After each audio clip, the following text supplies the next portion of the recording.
Hello, everyone. I wanted to spend a little time with you today talking about 5 characteristics of a market top.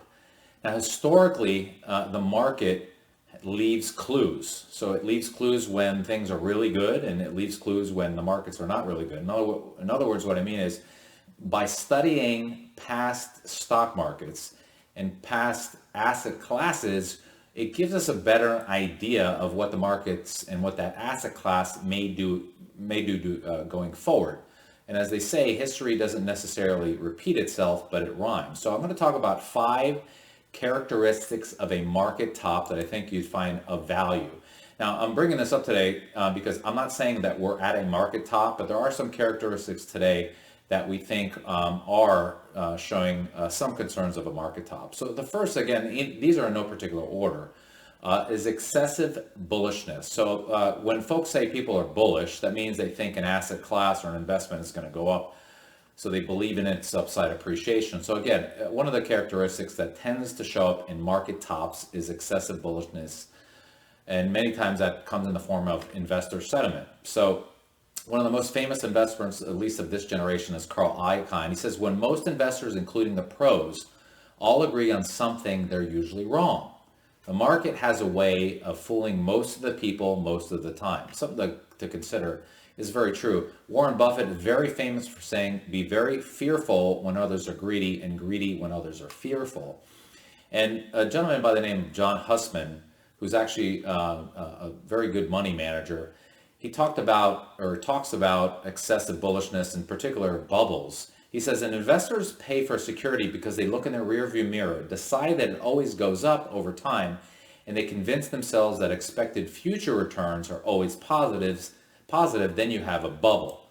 So this is a survey that the American Association of Individual Investors does on a weekly basis that helps determine where the average investor thinks the market's going to be in the next 6 months. So is the market going to be higher, the same, or lower? So again, this has been going back. I think they've done this weekly survey since 1987.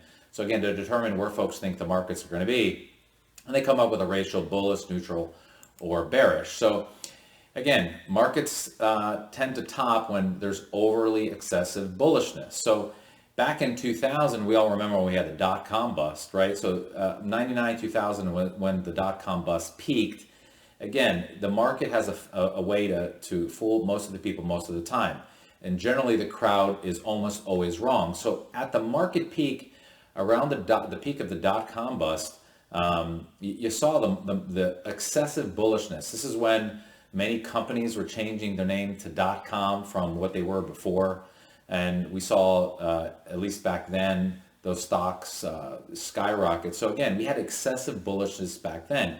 Look, 75% of folks back then that were surveyed thought the markets would be higher in the next 6 months. Obviously, they were wrong. As we saw from 2000 to 2002, the equity markets absolutely collapsed.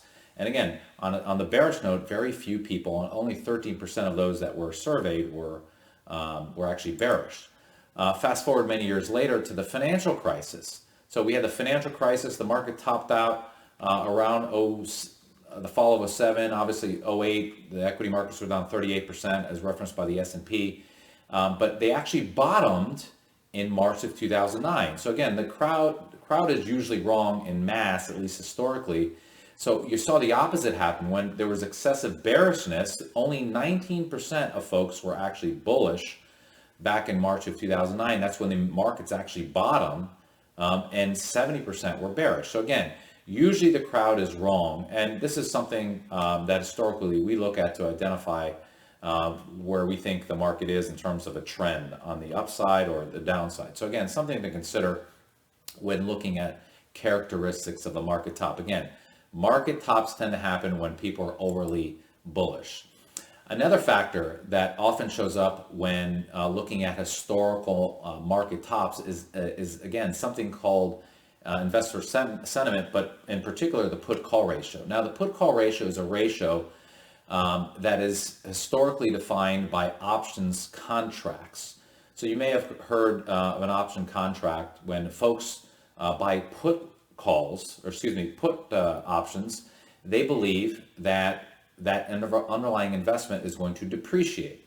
So an option, by the way, if you don't know, I'm sure most of you do know, an option is basically a contract that allows you to buy or sell an underlying security at a certain point at a certain period of time. So if we're buying a put contract, we believe that the underlying investment is going to decline in value. If we buy a call option, that we believe the underlying investment is going to appreciate in value. So again, the pull-call ratio is a ratio.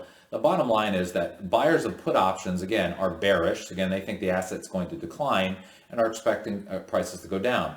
Buyers of call options are bullish and they're expecting prices to go up. So the put-call ratio can be used as a contrarian indicator. Again, bullish when there are more option buyers, when there are more put option buyers, and bearish when there are more call option buyers. Now, why does this matter historically? Because that ratio, and we'll look at the historical tendencies. So this is actual data. When that put call ratio is high, that tend to mean the market is very likely at a bottom. So look in October 1997, the put call ratio was actually very high.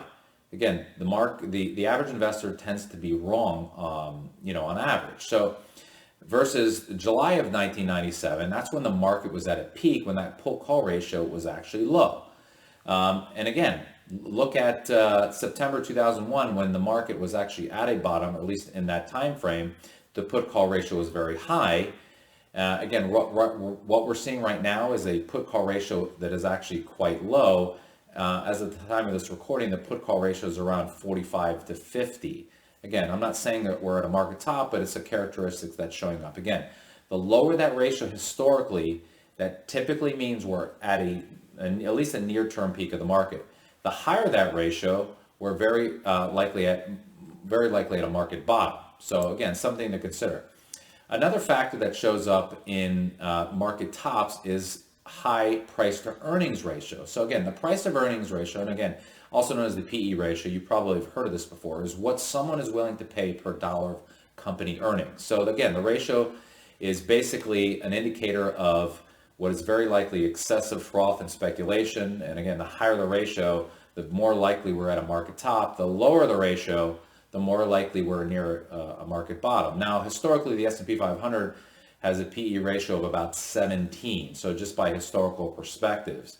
Now, by the way, I should know, so with the quantitative easing, the money printing presses around the world, fair valuations, just in terms of these ratios, have mattered less, because frankly, when you print trillions of dollars and it goes into asset classes, it tends to prop up valuations. So the S&P 500, here's just some historical numbers. Right now, again, the historical S&P 500 PE ratio is around a 17. So again, most folks are willing to pay $17 for a dollar of earnings per share. So right now we're at a PE ratio around 45. So 3 to 4 times the historical norm. Now you can see back in 08, 09, when the market peaked, we were actually at a high PE ratio as well. And again, you can see what it has been historically. Again, another cause for concern. These are, again, high PE ratios. These are kind of some characteristics that usually show up at a market top.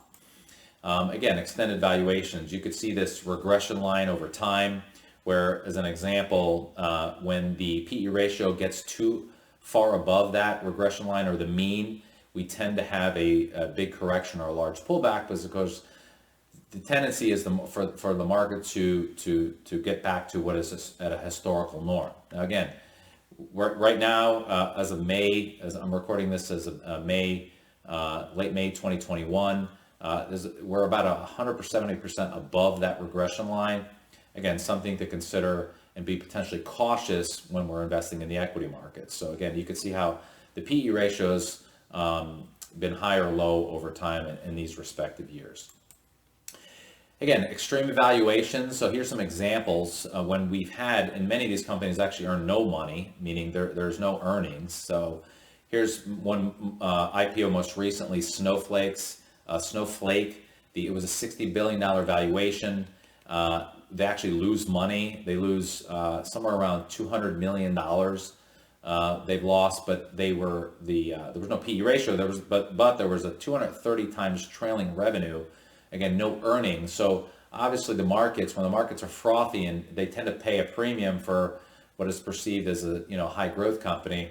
And I think since the IPO, Snowflake has come down quite a bit. Plug Power, again, $17 billion market cap with 200 million in revenue, trading at 75 times trailing revenue. Again, no earnings.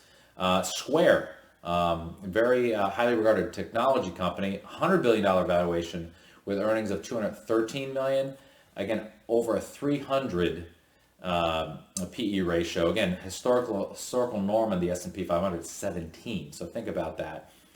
Zillow, a website and a company that is very popular in the real estate space, $29 billion valuation with $3 billion in revenue and 162 million in net income and no earnings. So the point is that we tend to see, again, high prices, if you will, for companies, and many of them don't earn any money. In other words, there's no positive cash flow. So you tend to see high valuations when we have characteristics of a topping market. Another thing that shows up in characteristics of market tops is excessive margin debt. So we all know that margin is basically getting a loan against your portfolio. So again, this is something that's quite fascinating. The margin debt, if you look at this chart, has skyrocketed in the last 12 months to the tune of over $800 billion. So folks are borrowing against their portfolio at excessive levels. So let's look at what this looks like historically. So again, going back to March of 2000, that's when the market peaked. Remember, no one thought a company that had a .com name associated with the company, no one thought those companies could actually go down, or many people didn't. So you saw excessive margin debt back in the .com bust. Leading up to the financial crisis, right? Remember those days where folks didn't think the real estate market could depreciate, but folks borrowed money to leverage stocks, and of course the real estate market. We had excessive margin debt back then. Look where we are today. You can see since the March of 2020 that the coronavirus market bottom, we've seen the equity markets skyrocket to the upside, but you've also seen excessive margin debt. Again, something that is very concerning. Why? Because ultimately, these asset class bubbles are not sustainable when they're driven by debt and leverage. It's just not sustainable. So I'm not saying the equity markets are going to fall apart. I don't know. No one does. But the reality is there's a lot of excessive debt and leverage, again, as evidenced by this margin debt. So again, something to be concerned about.